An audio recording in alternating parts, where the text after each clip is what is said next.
Welcome back. Today's episode of the Press Box Podcast is brought to you by our Twitter account. That's right, our Twitter account at PressBoxPod. If you haven't yet, be sure to check us out on Twitter. Follow us there. We'll be tweeting the links to the latest episode as soon as they're up, as well as some various things, poll questions, and we want to really get that thing going here heading into the future and interact with you guys as much as possible. So be sure to follow us there on Twitter at PressBoxPod. Also, subscribe to the podcast on iTunes to get the episodes as soon as they're uploaded. And you can also find us on Fox Sports Knoxville's feed on SoundCloud, as well as visiting our site, theoldlinebacker.com. That's Ralph's own blog, who will have the episodes posted there as well. So check all those feeds out if you listen to the podcast. And in today's episode, we're going to talk a little bit about kind of a variety of topics. To start off with, we'll hit on the Winter Olympics a bit. Talk a little bit about golf as the season's picking up here and head into the Florida swing, as they say. And finish with touching a little bit on baseball, as pitchers and catchers have reported, and spring training is about to start up as well. And then in the second half of the podcast, we'll bring on John Brice, who's a sports writer with Gridiron Now. Talk a little college football. Tennessee athletics, Tennessee football, and just kind of the overall landscape of college football in general as we head into spring practice that'll start up here in a few weeks.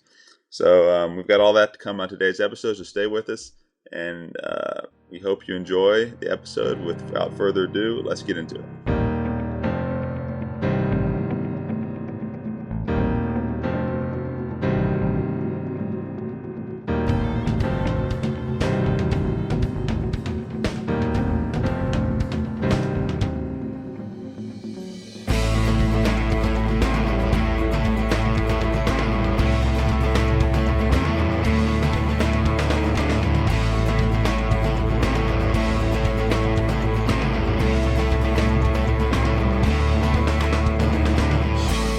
Okay, welcome back to the Press Box Podcast. As we mentioned, later on in the broadcast, we're going to have John Brice, editor and sports writer for Gridiron Now. John is an expert sports writer covering Tennessee football as well as other Southeastern Conference football topics. But today we're going to talk a little hodgepodge sports. We're in mid-February. We've got the Olympics going on from PyeongChang, South Korea. We've got golf kind of kicking itself into high gear as we're getting ready for the first major, the Masters, coming up in just about maybe 7 weeks. And then pitchers and catchers have been reporting to spring training. So the national pastime will be kicking off, or I should say throwing the first pitch here pretty soon. So, Joseph, let's start with the Olympics. Have you been watching any of the Olympics? I know that it's kind of hard to watch them. They're on at different times of the day, and I know everybody's busy. But what have you been watching? And in fact, what sport has kind of piqued your interest the most in the Olympics? Yeah, so I've definitely been watching the Olympics when I have the time to do so. Overall, I'd have to say I'm not as big a fan of the Winter Olympics as I am the Summer Olympics for a variety of reasons. But I always enjoy the Olympics when they're on because for that 2 to 2.5 week window, especially in February, not a ton's going on after the NFL season. You can always count on some entertaining programming that's relevant to kind of like the current conversation that's going on at night. So I've been watching, but I think right now the sport that's I guess I'm most interested in from just a fan perspective are the probably ski jumping. I always like I don't know a ton about the technicality of it, obviously, but just visually I like to watch that, and then also some of the however you want to call it, the ice track sports like luge, skeleton, skeleton bobsled. Those are pretty fascinating too, just in terms of when you look at some of the close-up shots, the speed and the precision it takes to do that. So those two are the ones that I'm kind of most looking forward to watching at night. But overall, just a fan of the Olympics. Anytime they're on. Yeah, no question. I mean, I think they've got something for everybody. I agree with you. I think the luge and the bobsled and the skeleton are pretty fascinating. I mean, the luge, especially the skeleton. I mean, you put yourself on that little sled head first, and you go down that track that's basically downhill, picking up some tremendous speeds. I mean, that's got to be pretty pretty intimidating, and the luge is just the reverse. I mean, you're on that luge and you've got kind of footrests where you can kind of guide the sled, but your head's in the back, so you kind of have to lift it up a little bit to kind of see where you're going. But that's pretty fascinating. And I'll tell you, I'm a big fan of the alpine skiing. And the reason is not because I could ever do it or would want to do it because my knees wouldn't take it, but I just like the scenery. I mean, starting out on the top of that mountain, and when you look down and going down that hill at the speeds they go down is just really amazing to me, how they don't have more injuries than they do, and they do have their share of injuries. Yeah, I think one thing too that a lot of people don't realize, and I guess I didn't fully realize it, so I saw a picture on Twitter where they were saying some of the camera angles you see when you watch it on TV, you don't realize the steepness of the slope, especially like on the downhill and the Super G and all that. But there was a picture, I forget which account it was on now, but on Twitter of kind of a view from the top at the start, and the slope is just astounding. Like it's almost like a straight down drop. Like these skiers, I mean, we know how fast they can get up to, I guess 70, 80 miles per hour, but just the slope, it's almost like they're going straight downhill. Like it's and I don't, me or you, neither of us ski regularly or really at all, but just to the average skier out there, I don't think they realize how aggressive these slopes are. Oh, no question. And then you start taking into account that you're not really skiing on powder like the average person who skis in Aspen would be. You're basically skiing on ice. Yeah, absolutely. So you got to know how to put those skis in and carve those edges out. I just think it's a fascinating sport, and I really don't know anything about curling, but I actually find myself a little bit mesmerized watching them do that because I've watched it enough now where I think I understand a little bit of what they're trying to get done. And it's really pretty fascinating. Of course, we were kidding around. You wonder how you train for that. And, do you scrub your bathtub, constantly to get your arms ready for training? And I know there's a lot of strategy to it, but obviously it seems like a pretty interesting sport as well. Curling and just really a lot of these sports, my question would be like, how, especially from the American standpoint, how do you get into these sports? Like, it's almost like you'd have to be born in Salt Lake City or Lake Placid, or because I mean, if you're a kid growing up in pretty much anywhere in the United States, Middle America, Florida, Texas, California, you're most likely not going to be a Winter Olympian just based on the exposure you have to these sports. So, with that being said, let's talk a little bit about kind of the USA's performance so far. What anytime there's an Olympics held, you expect the USA to compete and be up there. What do you think about the way they performed so far in the Winter Olympics? Well, I think you just hit it right on the head when you brought us into this topic. I mean, look at the countries that are dominating the Winter Olympics: Norway, the Netherlands, South Korea's been doing pretty well. Canada. What are those countries? Traditionally northern cold countries, right? The United States, I mean, really, you hit it on the head. Unless you're from the upper Northeast or from the upper West area, where there's a lot of cold weather and a lot of skiing and that sort of thing, it's hard for the average American kid to grow up saying, "Hey, I want to be a speed skater," or "I want to be, a curler," or "I want to be a short track speed skater," or whatever it may be. Mm-hmm. But I think, in the Summer Olympics, you see America dominate because why? Most of the sports there are speed type sports, summer type sports. And obviously the American athletes have proven to be excellent when it comes to those type things. So saying all that, I think the American performance usually is not the top of all the countries in the Winter Olympics. But this year, to answer your original question, I think it's been a little worse than most people expected. I mean, I think here we are already a week into the Olympics, and I think the United States only has maybe 10 or 11 medals total. And they may be like 7th or 8th on the medal count, which you usually don't find the United States down that far. So it is interesting that they've not been able to compete, as well as they have in previous Winter Olympics. Yeah, and let's pull up the accounts right here. They have total, Norway's in first right now with 26 total, and USA's in 6th with 10 total. Okay, And 5 golds, 3 silvers, 2 bronze. And I was talking with Nathan, our producer, beforehand, that I saw where the odds in Las Vegas for the over-under for gold medals for the U.S. is 10.5. Right. going into the Olympics, and we looked at some of their past performances. It's usually around. It's been around 9, 8 and 9, 8 to 10 the past 4 or 5 times the Olympics has been held. So they have some work to do to get to that 10, 11 range right now. But yeah, and I think you said it. Let's see the countries that are up there: Norway, Germany, Canada, the Netherlands. Those countries are.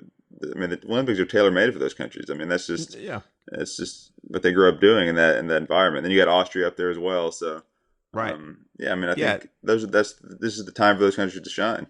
Well, you're exactly right. I mean, if you live in Norway, for example, I mean, how many times are you going to run track or sprint? I mean, it's always cold and snowy up there. I Right. mean, I know I'm oversimplifying it, but Yeah.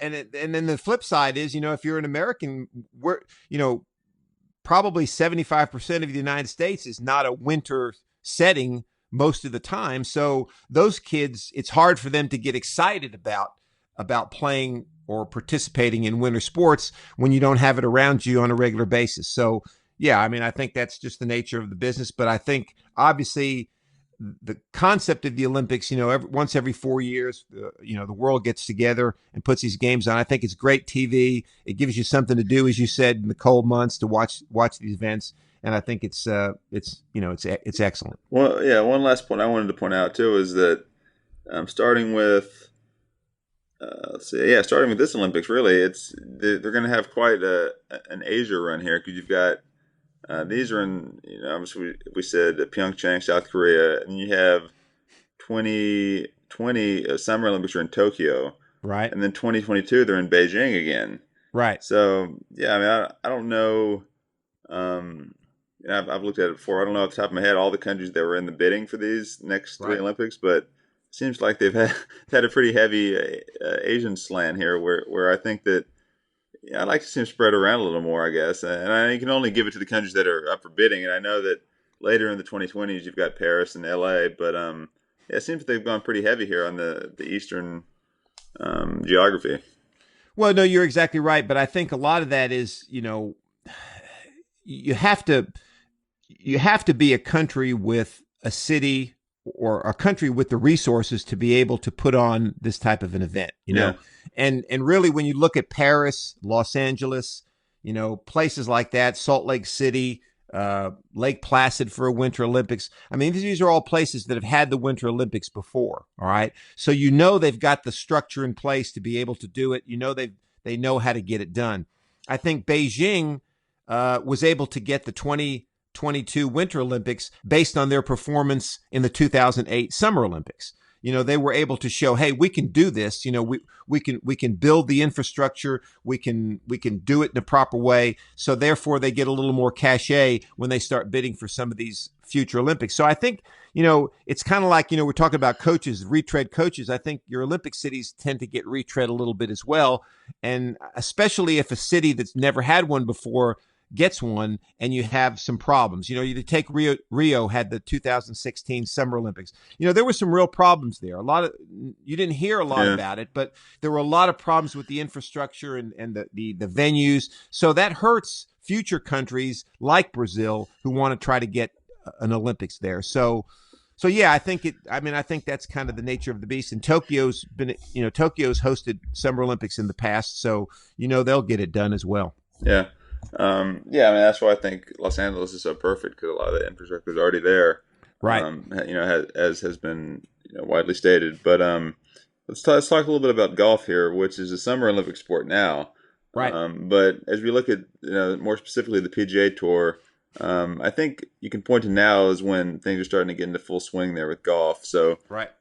You and especially all the big time golf fans out there are starting to really see the guys take off here, and we just finished up. They had the Genesis Open at Riviera, and now they're starting the Florida swing here. Right. And we've talked about this a little bit in the past with Tiger this year, coming off the Genesis Open, which he played, and he did not make the cut. And he's committed to playing in the Honda Classic, right? That's what they call it, the Honda Correct. Classic. Yeah, the Honda Classic next week. This coming weekend, right? Right. So what are your thoughts on whether it's Tiger specifically or kind of early in the golf season here as we prepare for the first major in April with the Masters? Yeah. That's a good question. I think Tiger Woods. Let's talk about him first. I Okay. think, you know, the forget about the fact that he didn't make the cut. He made the cut at the Farmers Insurance Classic, in San Diego a couple weeks ago. Played pretty well. Played pretty well the first day here. Didn't play so well yesterday, or I guess it was Friday, mostly because of where he put the shots. I mean, he was leaving his shots above the hole, which creates a lot of downhill putts, which is very difficult on that type of course with the undulation on the greens. He would miss shots to the wrong side of the fairway, giving him the improper angle into the green. But I think the thing that you have to take away from Tiger Woods right now is he's healthy. He Yeah. looks healthy. He's able to hit the shots. He's able to take full swings out of the rough. He doesn't seem to be hurting anymore. He seems to be much happier. I mean, you look at him on the golf course. I mean, maybe you could argue that it was that killer mentality that made him so good, and it's sad that he's lost that. But I think he's in a better place. And I really believe that he'll get it together. I don't know if it'll be this year, but we've talked about this before. I think he's going to win another Masters, maybe two, only because he knows that course so well. And, I just think it's a matter of dialing it in. I mean, he's got to have to play some tournaments. It's a lot different playing in your backyard or playing some holes in your local hometown as opposed to walking 4 rounds on the PGA Tour. So I think he's going to be okay. I really do. I think it's encouraging that he's playing back-to-back weeks here. As he's going to play in the Honda here as well. That's a good sign that you pointed to, that he is healthy and he's feeling good. I mean, I think his priority right now is not to dominate the PGA Tour, because he's proven himself in that respect. He has nothing more to prove there. It's the majors, right? So I think Right. that he's going to say publicly and probably privately he'd like to win every tournament he's in. But at the end of the day, I don't think it matters as much if he misses a few cuts here and there, as long as he's clicking at all cylinders for the majors. Would you agree? I agree with you 100%. I think the numbers that matter for Tiger Woods right now are 3 and 5. And what I mean by that is, if he wins 3 more tournaments, any 3 tournaments, Right. he becomes the all-time leader for tournament wins, beating Sam Snead, who has 81. Tiger has 79. Right. I think that's a given. If he stays healthy, that's a given. The 5 are the majors he needs to break Nicklaus's record. That's going to be a little tougher, okay? But I think in Tiger's mind right now, I think it's more. And again, I don't obviously don't know what he's thinking, but just looking at him, I think it's a situation where he wants to go out on his own terms. If he can finish his career and win a few more tournaments, a couple more majors, I think he's going to be extremely happy. I don't know that he can win 5 more majors, only because the competition is so much better out there right now. But I think it's going to be fun watching him. Yeah, absolutely. And let me answer. And I'm sorry not to interrupt you, but you asked me about the PGA Tour in general. I think right now, you got a lot of young guys on the tour that are playing real well. And, Dustin Johnson, the number 1 player in the world. But something about Dustin, he just, he has great rounds, and then he'll throw a stinker in there, and you just can't figure out what's wrong. You got Rory McIlroy, who's been struggling a little bit, but you got Jordan Spieth, Justin Thomas, Patrick Cantlay, who was ahead before I left to do the podcast, a young guy that's ultra talented. Ricky Fowler, who, I don't want to get into Ricky Fowler, but I just think Ricky's a great talent, but I don't know that he'll ever win a major because he just can't close it down the stretch on a Sunday afternoon. But there's a lot of talent out there, and as you said, it's heating up right now. They're going to make their Florida swing, the Honda Classic next week. And then you got, I think, the Mayatoba or a Puerto Rican tournament. Right. And then you've got another World Golf Classic, which will be limited based on the participants. And then you get into the Arnold Palmer Invitational in late March. I believe the Shell Houston Open the week before the Masters. And then we go to Augusta and the real golf season gets started. So, it's good. Yeah, one last point here about the golf. And, you talked about the young golfers. I saw this, I guess this was on Twitter too here, that I got pulled up, that it shows you that, there are a lot of good young golfers out there, and I think golf's in a good place. But just show you that just Tiger's dominance here. This is a list of most PGA Tour wins by players currently under the age 45. All right, you have Tiger overall wins at 79. Okay, Right. Next on the list is if you put Tiger's WGC wins, that's 18. Right. Just the Right. WGC tournaments. Okay, then you have Dustin Johnson at 17. Okay, then you have Tiger's wins in the state of Florida, 16. Right. Tiger's majors, 14. Tiger in the state of California, 14. Then you have Rory McIlroy at 13. So Right. you just take his wins in current states. That's more than these guys have won in their whole careers. So Oh yeah. Yeah. yeah, I mean, Yeah. it's just his dominance runs so far and wide in the PGA Tour. But yeah, I mean, as a Well, let me say this to that. Okay, I agree with you yeah, 100%. All right, but you obviously were not alive to see Jack Nicklaus play and to see some of that. I was able to see that. Now I will say this: Jack Nicklaus had much tougher competition than Tiger had during their great runs. I mean, he had Arnold Palmer, he had Billy Casper, he had Lee Trevino, he had Gary Player. There were more what I would consider great golfers. Tom Watson, okay, all those guys won multiple major tournaments. All right, Tiger, as brilliant as he was, and I'm not taking anything away from him, the only foil he had was Phil Mickelson. All right, and Mickelson wasn't that great during that era, but all the other guys that were out there were really not that good. Now, does that mean that if Tiger played in Nicklaus's era and Nicklaus played in Tiger's, it would be any different? Who knows?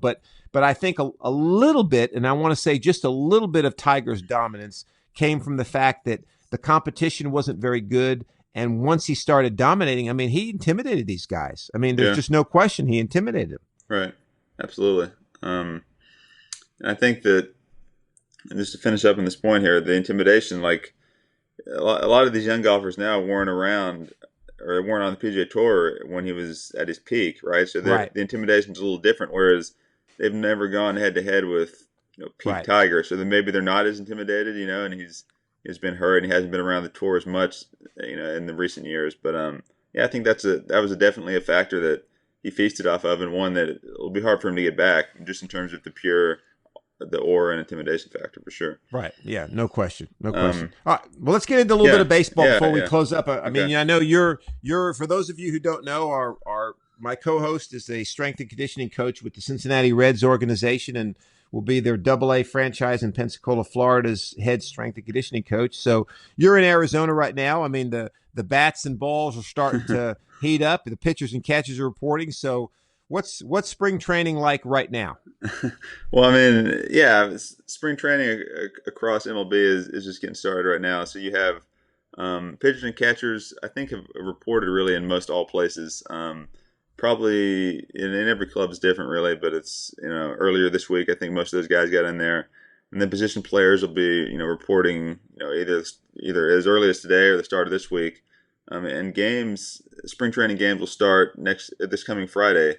Recording this on a Sunday, so this coming Friday the games will start, it seems early, but then again the season starts early this year. So I think opening day is late in March actually. So Right. Right. yeah, I mean we're about a month and a half away from the start of the season here. Yeah, I mean baseball's ready to go here. I mean you've got the pitchers and catchers, like I said, reporting come first, and those pitchers everywhere will start throwing their bullpen sessions and kind of getting ready a little early, because usually does take a little more preparation for them to get their the reps they need going into the first game. They're just position players where position players really need 3 or 4 days of BP and on-field work to be able to play. Right. What starters would play really 3 or 4 innings off the bat. So yeah, it's definitely an exciting time around baseball for sure. What about? I want to get your take on. There's been some talk. I haven't really followed it all that closely, but that the Players Association has been hinting that there might be some collusion. The fact that there hasn't been a lot of free agent signings in this offseason. What's your take on that? Have you been following that at all or heard any of that? Yeah, I wouldn't say I'm following it extremely closely. I think that one of the things, and baseball, I think, is one of the more complicated sports in terms of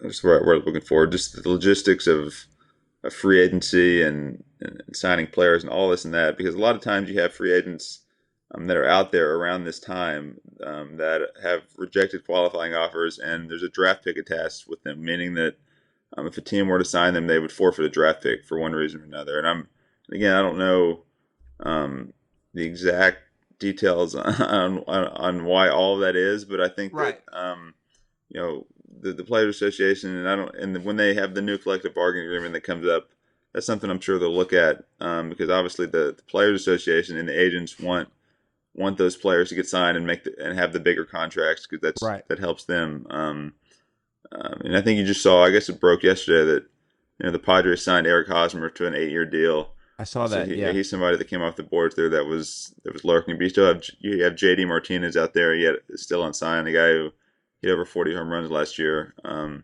yeah, that's interesting. And I don't, like I said, I don't follow it right now as closely enough to tell you why that's certainly the case, but it's something that I know they'll look at. What about, let's talk a little bit about the upcoming baseball season. And I know we'll have plenty of time to talk about this before April rolls around. But obviously you got the defending world champions, the Astros. They should be as strong as they were last year. I don't think they really lost anybody of note. I think most of their young guys are still under contract, at least for one more year. You got the Dodgers, Dodgers look like they'll be pretty strong. You got the Yankees now reloading with Giancarlo Stanton and bringing those guys in. So do you think it's going to be the same as last year? Are we going to see the Dodgers, the Cubs, the Nationals, those type teams, or is it going to be like the NFL where, we saw kind of a new crop of playoff teams this year? Yeah. I mean, I think that you have to look at the Yankees first and foremost, which, you pointed out they got Stanton and we've talked about in the past, but I think last year, I think most people would say that they were probably a year early, just based on the projections. Whereas, them getting to the 7th game of the ALCS was kind of came out of nowhere. But if you're, going into last season and even in the middle of last season, so I think that the experience they got last year and then adding the National League MVP and Stanton, I would put them as the favorite to get to the World Series in the American League right now. Okay. You've got CC Sabathia coming back, Sonny Gray, Severino, who took a few lumps in the playoffs last year, but that experience will ultimately help him. Right. As he pitches in big games this year, and they're always available to make a move, probably especially in the pitching department around the trade deadline. So I think that you got to favor the Yankees in the American League as we sit here right now, and then the National League. It's hard to say, right? Yeah. I think that the Nationals are a team that are going to have, all the firepower that they always have. It's just a matter of will they get it done. And I know we've talked about that in the past too. But another team you got to look at in the National League is the Giants. I mean, that's a good point. Yeah. They had a down year last year, and I think most of it was Madison Bumgarner, on his ill-advised motorbike ride that put him out for 2 or 3 months. But if he comes back healthy, you got Buster Posey, a former National League MVP, behind the plate. They picked up Evan Longoria from the Rays. And Andrew McCutchen. Yeah. Andrew McCutchen as well to play center field. So that's a lineup and a team with a manager that knows how to win. And they could be a dark horse in the National League. Yeah, and I think that division too is going to be kind of quietly one of the best divisions in baseball, because it's a West on the West Coast, so the games come on late and they don't get as much of the Nationals' attention as like say the AL East. But we just talked about how revamped the Giants are going to be. The Dodgers got to the World Series. The Diamondbacks made the playoffs last year. Rockies made the playoffs last year. And then the Padres, who you'd have to probably put in last, but they just signed their big first baseman, so there's gonna be some optimism there. Right. The NL West, I'm looking forward to seeing how that plays out for sure. I think you're gonna have one way or another a team come out of there that's gonna make some noise in the playoffs. Well, you know very well that I'm a football guy, and I'll always be a football guy. But I will say this: there is nothing better than about another month to 5 weeks from now. I mean, when baseball starts, you can kind of smell it in the air. And the Masters, when you watch the Masters, I mean, you just feel like, hey, we're coming out of that long, cold winter, and we're on now to the best of times from a weather standpoint and from a sports standpoint, Yeah.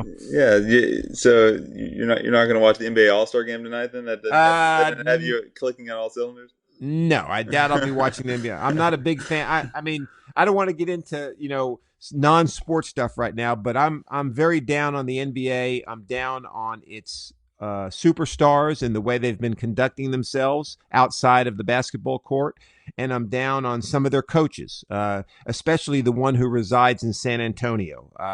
I think the guy's pretty much a jerk. He's probably one of the best coaches out there in the NBA, but he's a jerk, I think, from the way he treats the guys who do the interviews, the guys and the girls who do the interviews, but also with some of his views and some of the things that he says. So long story short, I'm not a big NBA fan, and the way they've been conducting themselves makes me even less of one. But when it comes to baseball and this time of year, I mean, you just can't beat it. I mean, you just can't beat it. Absolutely, and then, like you said, it's only a little over a month now, and we'll kind of break out of this sporting lull we have here. We just got to get through the end of February, and then and obviously March Madness will happen. Although that's not really our cup of tea here on the Press Box Podcast. We'll probably talk about that at least a little bit here. We will. And we'll definitely preview the baseball season a little more in depth here as we get closer to opening day in late March. We're going to take a quick break here to talk to you about one of our sponsors, and we will be back to talk a little college football, specifically, Tennessee college football, and then touching some recruiting and some big picture college football topics with John Brice from Gridiron Now, a veteran sports writer, covering college sports in the Southeast area, and we'll get to him right after this break. All right, before we get to John Brice, let me take a quick second to talk to you about our sponsor. As I always do, Bonus Room Art.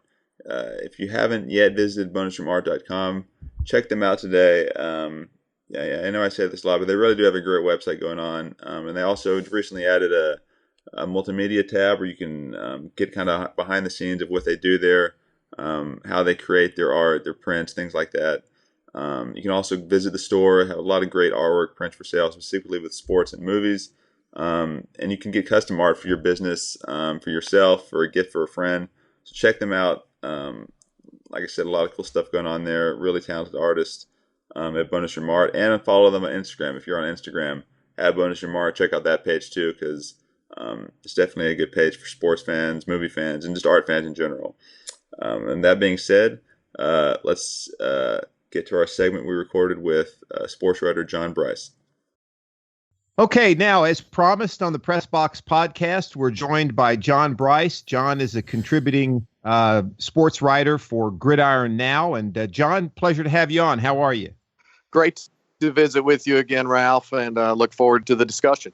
Hey, yeah, it's great to talk to you again. It's been too long, my friend. So tell me a little bit about Gridiron Now. I know you were, in another era, a long time ago, you were with the Daily Times, and I know you left there and went with, I guess it was Vols, the Vols Extra or Go Vols or something like that. Is that right?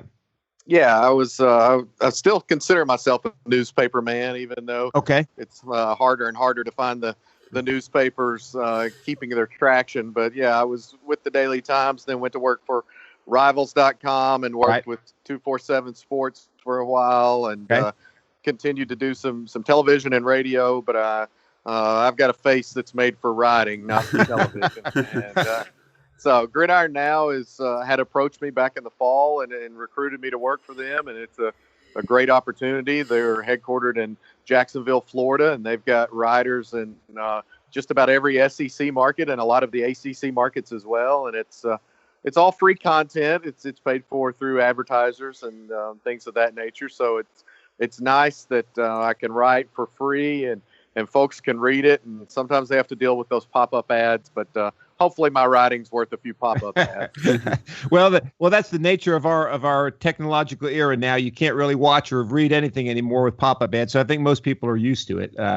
So you obviously focus on the Tennessee Volunteers. Is that right? Or are there other areas that you focus on? I focus primarily on Tennessee, but I do some other SEC stuff, some other coaching search stuff. And I've been fortunate enough to get to do some stories with the new staff at Furman University, thanks to all of our friend George Quarles. So that's been one of the more rewarding things I've gotten to do, quite honestly, is just kind of embed myself with that staff a couple of different times. So that's been a lot of fun for me, and I love college football, and love examining all the different angles. And I think as media that there are a lot of good stories out there that we don't always do a good enough job telling. And there are a lot of different reasons for that. Sometimes it's our fault. Sometimes it's the school's fault. But I want to tell good stories, and that's what Gridiron Now is allowing me to do. Well, you go ahead. Would you, I was going to say, would you consider yourself one of the veterans at Gridiron Now? I know you mentioned being in the newspaper. Is it are there a lot of younger guys that came up kind of more in the digital writing space, or is it kind of more people like you that have the newspaper experience? Yeah, great question. I would say that it's a lot more of the digital age. Yeah. And it's a lot more of the some radio guys who are making the transition into writing. And I think that it's been natural for so long that writers are on radio, but we haven't seen as many radio or TV guys that do the writing. And so I think Gridiron Now has a good blend of guys that are what I would consider traditional writers like myself, as well as the new age guys. And it's been really neat to get to know some of the other guys in the staff and to work with Chad Scott, who's sort of the lead man at Gridiron Now and has been a staple in the Jacksonville, Florida sports community for a really long time. So it's a neat network of guys and reporters, females too, who are just dedicated to sports and particularly college football in the South. Talk to me. Let's talk a little bit about obviously the big topic around here in November and December was the Tennessee coaching search, and it even got national news with the Greg Schiano fiasco and all that went on. Give me, and I know you followed it pretty closely. Obviously, you wrote some articles about it. Give me your take on all that now that we're after the fact. Well, after the fact, I just think that Tennessee remains a top 10 to 15 job nationally, in my opinion, for a number of different reasons, from facilities to fan base to resources to compensation, on and on. It's a very good job. And I don't think that John Currie did a good job leading that search. I think that John Currie and Jimmy Haslam were very short-sighted in how they wanted to conduct that search. And I don't think they were thorough in doing a number of interviews before settling on Greg Schiano. And look, Greg Schiano has the ties to the Penn State scandal, which are the scandal itself is hideous, whether he knew anything or didn't know anything. But then beyond that, his bona fides as a coach are not particularly established as well. He was just mildly successful, a 500 coach at Rutgers, and they're not going to be a ton of just winning at Rutgers. But then he was very much despised by the majority of his NFL players and chased out of the NFL. And Greg Schiano might be a great head coach at a power program again some years down the road, but you don't get to go, in my opinion, from being chased out of the NFL, being a mildly successful at best head coach at Rutgers, and the defensive coordinator at a loaded Ohio State, to Tennessee's head coach. You just don't get to do that.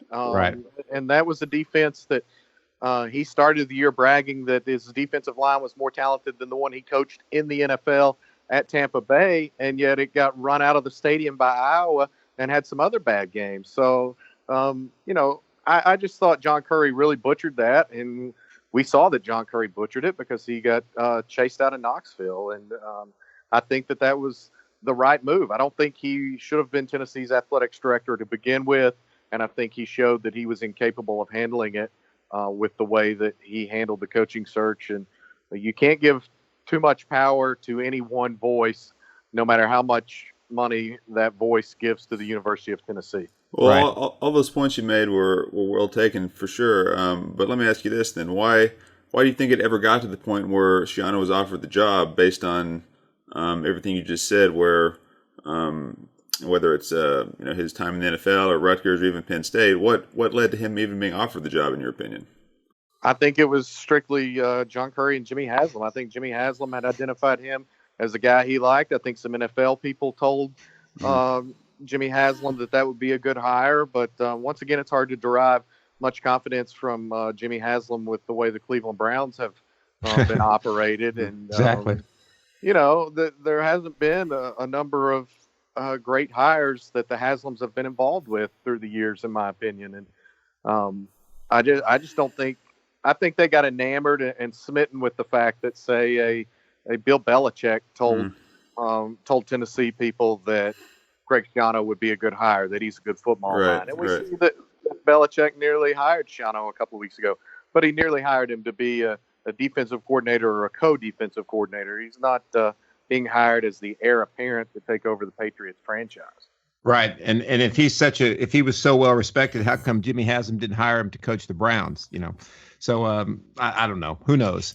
But obviously, I think Tennessee settled on a good coach. And I want to get your take on the Pruitt hire for one reason. I think, in my opinion, what Kirby Smart was able to do at Georgia this year, in just 2 years, having come from Alabama as a defensive coordinator, do you think that kind of, in college football and football in general, it's kind of the lemming attitude. If something works, go copy it. So do you think now that's going to start a run on teams looking for, good defensive coordinators at top schools? I do think that could be the case. I think that the Alabama and Georgia situations are unique. I think Georgia is arguably the single best college job in America. I would put it alongside Texas. To me, those are the two that have the greatest fan bases and the greatest collection of in-state talent. And even in Florida, there's so much talent, but there are three really major programs and a couple of other programs like a UCF or a USF that are coming along competing for some of those kids. And in Georgia, you've got Georgia Tech, but Georgia Tech is never going to recruit year in and year out on a par with the University of Georgia. So I think that was a unique situation, but I do think that you're going to see more and more people take chances on high-level coordinators, not just because of Kirby Smart, but look what Lincoln Riley did in his first year at Oklahoma. Right. And he was promoted up from coordinator. And I think that the market is demanding itself. You're going to see more athletics directors, in my opinion, willing to take a risk on an up-and-coming offensive coordinator or defensive coordinator because of the successes of Riley and Smart, and even a Muschamp, who seems to have turned a corner now as a defensive-minded head coach at the University of South Carolina.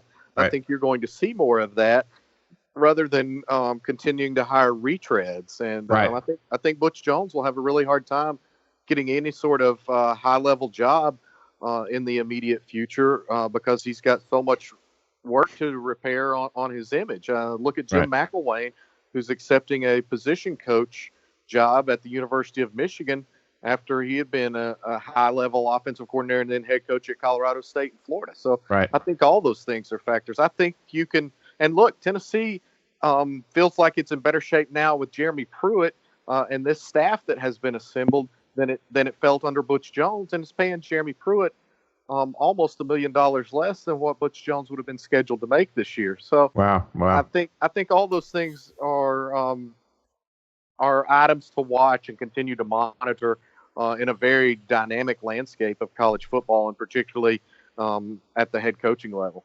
So, as someone who's fairly close to the program, do you think they ultimately got the right guy? Or is there another guy out there that you might have liked to see them pursue a little harder?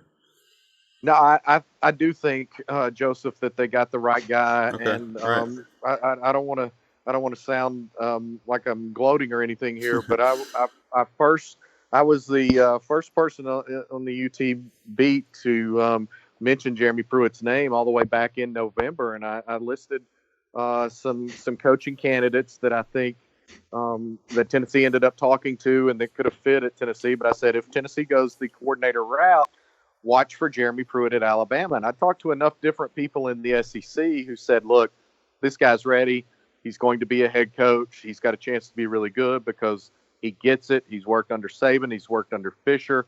And he really loves to recruit. And those are all the things that you have to do to be successful in the SEC. And so he still has to prove it, but he checks off a lot of the boxes that can make him successful. I will say I thought Tennessee would have made a good hire had it been able to get Brom away from Purdue. And I think that Brom has an incredibly bright future ahead of him. And I've talked with some other Big Ten coaches who have confided in me that they thought of all the people Tennessee talked to, he would have been the best fit and is a future coaching star. Well, I agree with you. I think Jeremy Pruitt was a good hire, and I think he'll ultimately will be very successful at Tennessee. Let's talk a little bit about expectations, though. I play golf a couple days a week with a bunch of old guys because that's where I'm at now, and they're always asking me, what do you think about this coach? How's Tennessee going to be? My opinion is, the Tennessee fans deserve a winner, no question about it. I mean, they've gone a long time now without a top-notch program, but I think it's going to take a little time, and I think 4-8 last year. They should have never been 4-8. I mean, at worst, they should have been 6-6, maybe 7-5. But I think this year, with a little bit of discipline, and I think Jeremy Pruitt will bring that to the program. I think with the talent they have there and with the talent that they were able to recruit, I think it's very, very foreseeable that they could go at least 7-5 next year. What do you think about that? I would probably say 7-5 would be about my ceiling, Ralph, and it's as much about who they play. Right. And who they have to face, and the times that they face those teams, as it is Tennessee. In addition to opening with West Virginia in a neutral site game in Charlotte, the Vols have like Georgia, Florida, Auburn, and South Carolina all in a 6-week stretch, and several of those games are back-to-back beginning towards the end of September, and so for that reason. You're just talking about a real gauntlet there. And Tennessee gets Florida inside Neyland Stadium. That would be a really remarkable achievement if Jeremy Pruitt was able to get that win in year one. It's been a really long time since any Tennessee coach has gotten a year one victory against the University of Florida. But then I believe that the Auburn game is away. They get Alabama at home. South Carolina game is away. The Georgia game is away. So you're really talking about a murderer's row there of a lot of teams that will not just be pretty well thought of going into the season, but I would expect Auburn and Georgia and Alabama all to be preseason top 10s. And Tennessee faces all of them and 2 of the 3 on the road. Right. Well, yeah, I agree with you. I think that's definitely the case, but I'm looking at it more from the standpoint of, you're going to play West Virginia, obviously, very tough game to open with on a neutral site, but you got to figure that they could win at least 2, maybe all 3 of their other non-conference games.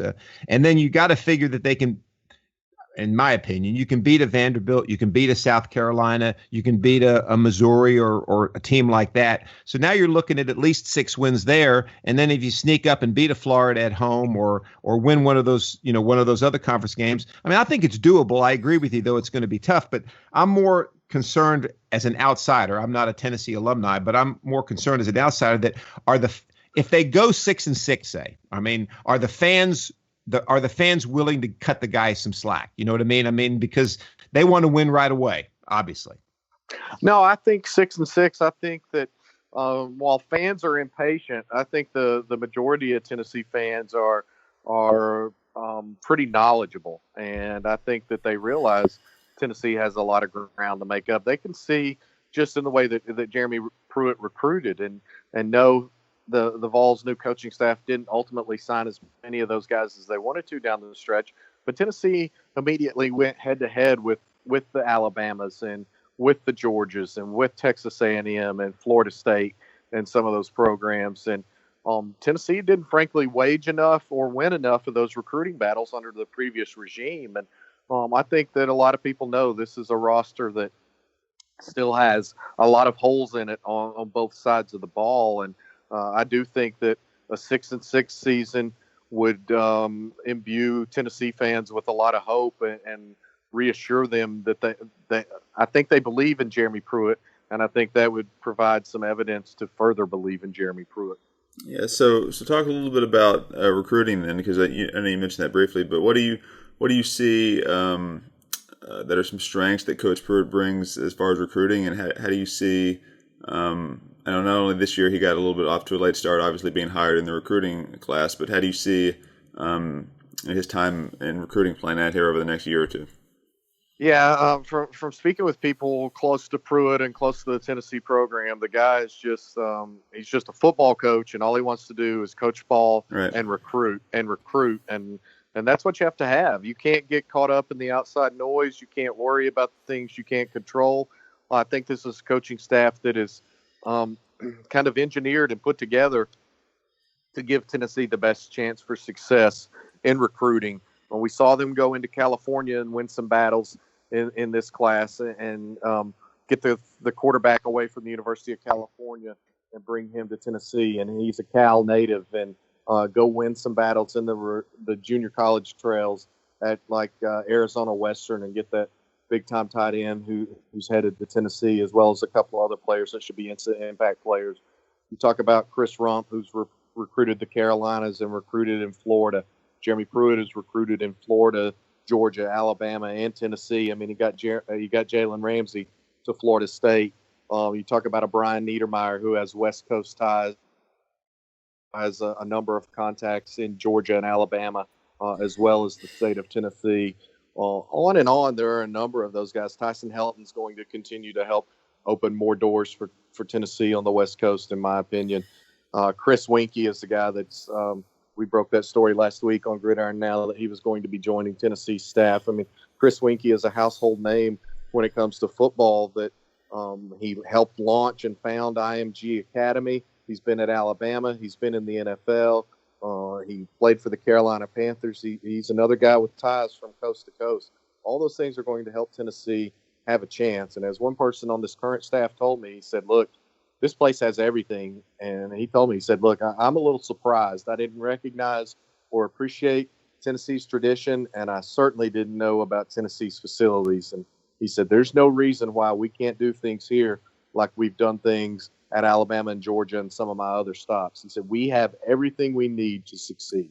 Well, let me ask you this. You just mentioned a lot of, I guess, areas of the country that weren't the actual state of Tennessee. How do you think they've been doing recently recruiting in their own state? Not that Tennessee is so much a hotbed of talent as a California or Florida, but do you think they've been doing a good job of getting their own guys, or would you like to see them improve there? Because I guess historically, there's some names that come up, like a Randall Cobb, a Patrick Willis, those type of guys that are from the state that they really missed out on, and obviously turned out to be good players. Yeah, I think that Tennessee has to do a better job. I mean, right now we're looking at Cade Mays at Georgia and T. Higgins and Amari Rogers at Clemson. Right. There have been other guys leave the state, be it Kentucky. Randall Cobb is a great point. Randall Cobb was a illustration of part of what got Philip Fulmer fired at Tennessee. Right. He just got a little negligent on the recruiting trail. I mean, Tennessee didn't offer Randall Cobb until his senior year after he won the state championship. And you can't have breakdowns like that. And I think Jeremy Pruitt and his staff, Jeremy Pruitt and Brian Niedermeyer and some of those guys already have very entrenched relationships in Nashville and in Memphis. And you've got to win a lot more in Nashville recruiting battles than you do in Memphis. But you still, you don't want to completely leave Memphis off your plans or off your list of priorities. And they've not. They went into this class and got two guys late, including the big offensive lineman, Jeremy Carvin, that I think will make an impact sooner rather than later for Tennessee. So this is a staff that understands it has to do a better job in the state of Tennessee and wants to do a better job in the state of Tennessee, and talks about wanting to have those valued relationships. And Jeremy Pruitt's an old high school football coach. Anytime that's the case, I think that helps you understand more and benefit more, because you can talk to more people when you have that kind of background. When you have clawed your way up from Hoover High to become a quality control guy making $40,000 a year or working 70, 80, 90 hours a week, all of those things, I believe, help you become more relatable. And I think this is a staff that will be more relatable to high school coaches in the state of Tennessee and in the region that Tennessee has to recruit. And there were some guys on the last staff that I think were relatable, but there weren't enough on the last staff, in my opinion. Well, let's switch the topic just a little bit. Still staying with college football, but on a happier note, I guess. But how great of a season was this past season? I mean, it was just a tremendous year. I mean, you couldn't have asked for a better playoff this year. I mean, the Rose Bowl obviously will go down as one of the classic football games played in college football between Georgia and Oklahoma. And I think they got the 4 teams right. You know, there was a lot of question on the front end. Hey, should Alabama be in there? Should Ohio State be in there? But all in all, it was a great season. And give me your take on how the season that was just concluded it went in your opinion. Yeah, I mean, we all love college football. I'm a huge college football fan. This year was a little bit personally different for me because I didn't have an obligation to be in Neyland Stadium or following the Vols each and every Saturday. So I got to go to the Auburn LSU game in Death Valley. I got to go to Ole Miss, Alabama. I got to go to Notre Dame, Southern Cal. I got to go to a lot of big time games and just sort of rediscover what makes college football so great. And it is, in my opinion, the greatest sport out there. And I thought it was a tremendous season. I think it was a really good season with a number of compelling storylines from Lincoln Riley as a first-year coach to Kirby Smart as a second-year coach to Will Muschamp and what he was able to do at South Carolina to Jimbo Fisher having his worst season really ever as a head coach and turning that into a $75 million payday. College football has incredible storylines. It's bringing back incredible players. I love Bryce Love and probably watched as many Stanford games as just about any team out there because of Dylan Jackson, fellow Maryville graduate like Joseph, who's starting for the Cardinal and doing some good things. And I'm friends with the family, so I take a special interest in them. And because of that, it allowed me to really study Bryce Love, and he's a fabulous, fabulous college football player. A little bit underrated probably because he is on the West Coast, and Stanford had a couple of tough losses early last season. But a guy like that coming back for an extra year of college football, I mean, that's instantly exciting for me. I'm already making plans to see a Stanford game next year, obviously to support Dylan, but because I want to see a guy like Bryce Love. Sure. Let me ask you this then. Looking ahead to next year, and you mentioned it briefly. What's one game sitting here right now in February that's caught your eye that you're most looking forward to? Gosh, I'm really looking forward to the Stanford Notre Dame game. Yeah. I really am incredibly excited for that game. I intend to be at that game, and that's just a contest that I think is really good for college football, especially when those teams are good. It's a great cross-sectional rivalry. I know there are a number of great games that opening weekend again, a number of big-time non-conference matchups, sort of some one-offs in those games that are in Dallas and Atlanta and Orlando and Charlotte, like Tennessee and West Virginia. I'm excited for Tennessee and West Virginia. It's going to be a tremendous clash of styles with Holgerson's up-tempo offense and just the way they spread everything out versus what Jeremy Pruitt wants to do with the 3-4 defense and a pro-style offense. But all of those things, to me, are great and compelling elements of college football. But some of the early season games, I think Louisville maybe plays in Alabama or something like that. That doesn't have the same cachet for me with Lamar Jackson gone and everything that Bama loses. And that would be a game that I just would expect Alabama to physically overpower and dominate Louisville. But there's some great intersectional games next year that I definitely look forward to. Well, you're obviously closer to college football than I am on a daily basis, but I want to get your take on the playoff system. We've just finished the fourth season of the current playoff system. I think it was an improvement, obviously, over the BCS system, but I think it has to go a little further. And I'll give you my opinion, and you can tell me where I'm wrong, or if you agree or disagree, or maybe what you think.